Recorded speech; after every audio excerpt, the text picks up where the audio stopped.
Every single devoted gamer knows that 2021 was the year when it came to the best of the best horror video games. There were some pretty awesome releases last year, but it looks like 2022 has so far delivered plenty of cool ones too. We got Until Dawn and The Quarry this year, and everyone in the gaming world's talking about these two right now. In this video, we'll get straight into some of the coolest crossovers from these two games. First up, crossovers in Until Dawn and The Quarry. If there's one thing you should know, it's this. Both Until Dawn and The Quarry pay homage to the skin-crawling, anxiety-inducing brilliance of the genre of horror fiction. So it's really no big surprise to find that the games are literally littered with references to both old and new horror blockbusters. In case you missed any of these while playing the games, we're here to help jog your memories. Kind of makes sense if you don't pay too much attention in a horror game. You're always on edge of your seat, waiting for something utterly horrible and grotesque to jump into your face. Well, not literally per se, so you miss out on all the well-placed Easter eggs. Anyway, let's discuss the first one. Next, Scream.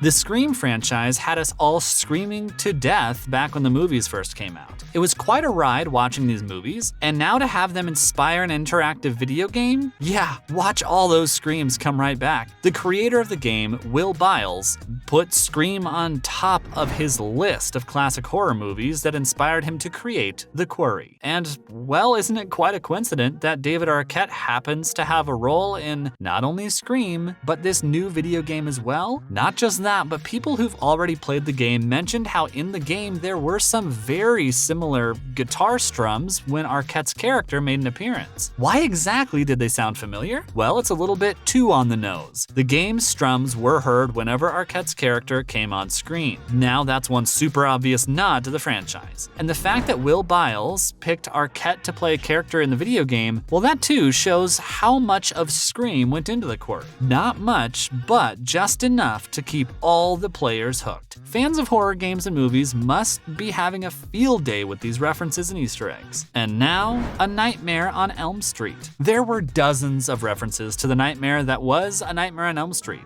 Every horror fan's watched this franchise multiple times, and if you've never had nightmares about Freddy Krueger, then oh boy, you've got yourself a heart of steel. We wish we were built like that. Anyway, we probably can't get into all of the references in this video, so we'll mention the ones we think are worth listing here. First off, there's the question of Jacob Cousteau and his 80s throwback outfit. There's no way that we mistook this one because that outfit sure did resemble what Glenn Lance, played by none other than Johnny Depp, wore in A Nightmare on Elm Street. It's quite a clever reference to the movie because very few players were able to catch it. After all, who remembers wardrobe choices from such an old movie? Kudos to those who did and those who didn't. Well, keep your eyes peeled when you play. Players also felt like the game's cinematic score drew obvious inspiration from the eerie and chilling atmosphere of the movie. One player on Reddit mentioned how the music that plays when the game's title is displayed sounded very familiar to the theme song from A Nightmare on Elm Street. That's quite an observation right there. There's also a scrapyard in the game called Hackett Scrap, and plenty of people have theorized that it could be a nod to the wrecking yard from the third movie in the franchise. It's the same yard where they all go to bury Freddy's skeleton. Rest in peace, bud, you definitely won't be missed. Up next, An American Werewolf in London. Only the truest and most dedicated of horror fans know of this cult classic, and it seems like the creator of The Quarry was truly inspired by the best. If you didn't know, well, then we're here to tell you. Will Bowles is absolutely obsessed with An American Werewolf in London. In an interview with Games Radar, he admitted to having watched this movie 100 times. Whoa, that's some dedication spirit. He must love having those long sleepless nights. Moving on, Bowles described how much he loves the soundtrack of that movie. It captures the essence of what a horror movie soundtrack should be about, and he used that as inspiration to create the perfect soundtrack for The Quarry. He chose an Ariana Grande track called Moonlight for the movie because he felt like it had an 50s touch to it, very similar to the music in An American Werewolf in London. Bowles went on to talk about how The Quarry combines different eras of time with how it's shot and executed. There's the 80s element to it, and then there's how all the protagonists and teenagers,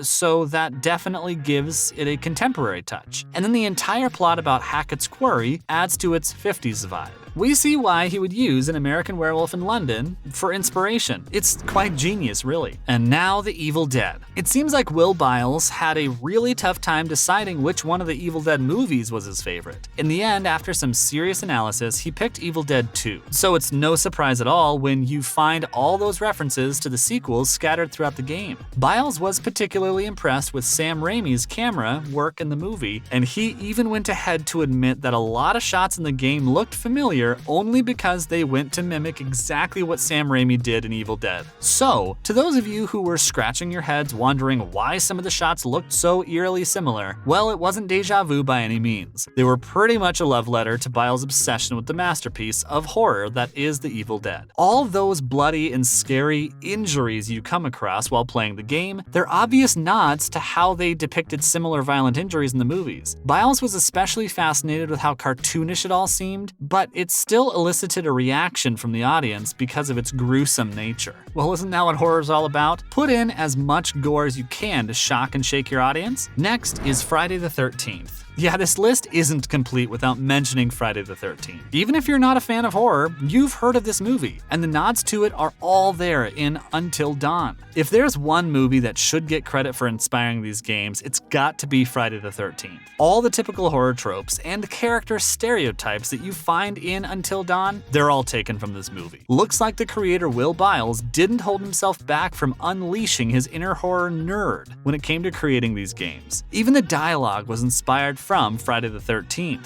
You've got yourself a bunch of teenagers, there's the nerd and there's the jock, and they're all holed up together in the woods while enjoying summer holidays. Sound familiar? Only because you saw something similar on Friday the 13th. Of course they didn't copy the entire plot to a T, they replaced summer camp with a lake and added a few small furnishings of their own, but at the end of the day, the fact remains, this cult classic was what inspired these movies, and we're not complaining. Lastly, Saw. It's no secret by now that these games were influenced by the slasher genre of horror. That charm of blood splurting in every direction and senseless violence at every corner, it's what makes this kind of entertaining for all the fans. There were some pretty obvious references to the legend that Saw. Players described how it seemed to have played a big influence with the entire choice of who's going to die plotline in Until Dawn. If you've watched Saw, you know how that's what Jigsaw's modus operandi is throughout the movie, and it's the same here in Until Dawn. A lot of players even went ahead to say that Josh's voice in the game sounded too familiar to how Jigsaw sounds in the movie. We think that's pretty much all the evidence you need to know about Saw played a part in the making of this game. After all, it is indeed an ode to horror in its entirety. It doesn't just give its players an opportunity to play a survival horror game, but it also lets them have fun in picking apart all the details and the many, many references and Easter eggs. That's what makes Until Dawn and The Quarry